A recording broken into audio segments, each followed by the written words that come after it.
दोस्तों, कैकई ने अपने शोकाकुल पुत्र को उठाते हुए कहा कि तुम्हारे जैसे वीर सत्पुरुष इस प्रकार शोक नहीं किया करते हैं।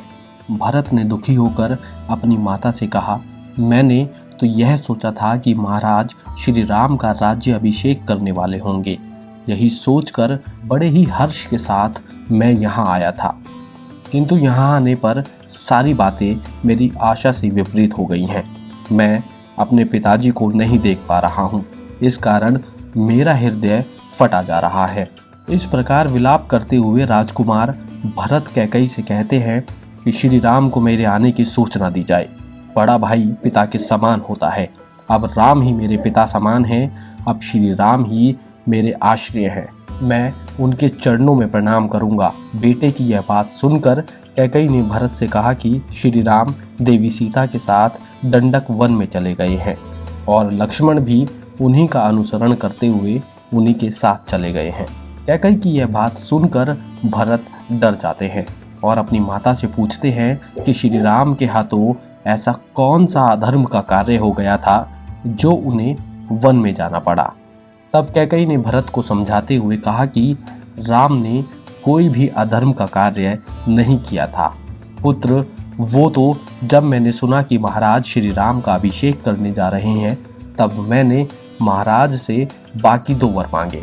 एक वर में मैंने तुम्हारे लिए राज्य मांगा और दूसरे वर में श्री राम के वनवास की प्रार्थना की। तब महाराज ने अपने सत्य प्रतीक स्वभाव के अनुसार मुझे ये दोनों वर दे दिए।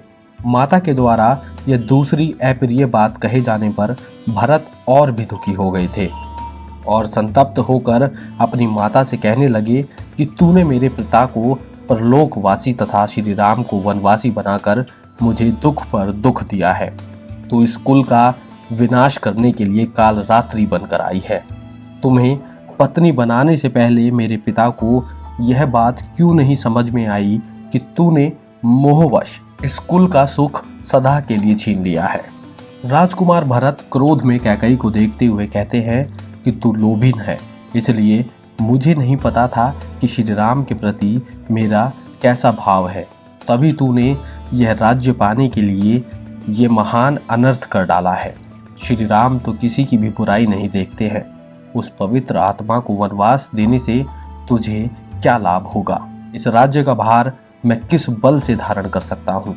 इस राज्य का भार मेरे लिए असहनीय है। अपने बेटे के लिए राज्य चाहने वाली कैकई, मैं तेरी ये मनोकामना पूरी नहीं होने दूंगा। पिता के स्वर्गवास और भाई के वनवास से दुखी होकर राजकुमार भरत अपनी माता कैकई को समझाते हुए कहते हैं कि इस कुल में जो बड़ा भाई होता है उसी का राज्य अभिषेक होता है और दूसरे भाई सावधानी के साथ बड़े भाई की आज्ञा का पालन करते हैं। लोभी कैकई तो इस राज्य धर्म को नहीं जानती है। राजाओं के बर्ताव का जो ये सनातन धर्म है उनका भी तुझे ज्ञान नहीं है। सभी राजाओं के यहाँ समान रूप से इस नियम का पालन होता है।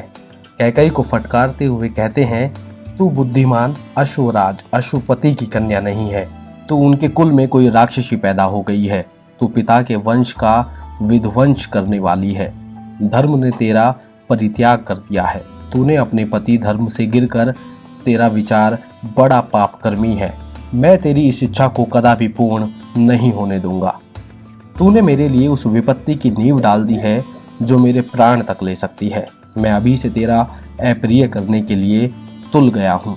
मैं वन जाकर वन से अपने निष्पाप भाई श्री राम को वापस लौटा लाऊंगा और जीवन भर उन्हीं का दास बनकर उनकी सेवा करूंगा। रामं नमामि।